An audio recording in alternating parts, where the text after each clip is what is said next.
I reached the airport earlier than planned, carrying nothing but a small bag and a heavy sense of hope.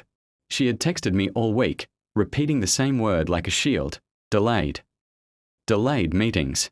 Delayed flights. Delayed plans. I believed her, because love makes excuses feel reasonable. The terminal was quieter than I expected.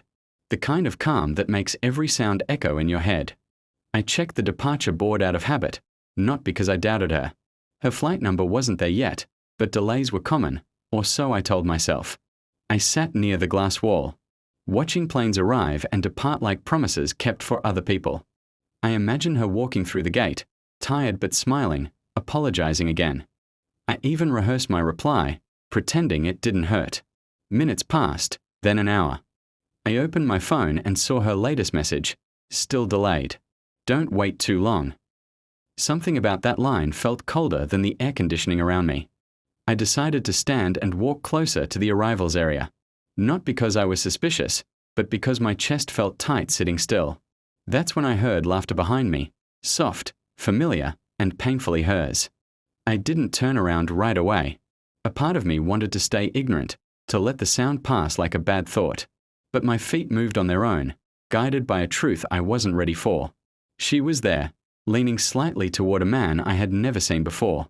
His hand rested easily on her suitcase, as if it belonged there. She looked relaxed, free, not delayed at all. I watched them hug, the kind of hug that doesn't need explanation. No rush, no guilt, just familiarity. Every memory I shared with her replayed itself, but with missing pieces I could finally see. I checked my phone again, half expecting another message. It came seconds later. Sorry, this is taking longer than I thought. I almost laughed at how perfectly the lie fit the moment. I didn't confront her. I didn't shout her name or demand answers. I stayed where I was, invisible, learning a truth that words would only cheapen. For the first time in months, everything made sense. The cancelled calls, the short replies, the way she avoided making future plans. None of it was random. None of it was delayed. They began walking toward the exit, her hand brushing his arm in a way she once did with me. I felt a strange calm settle over my disappointment, like acceptance arriving unannounced. I followed at a distance, not out of obsession, but closure. I needed to see the ending clearly, without imagination filling in the gaps.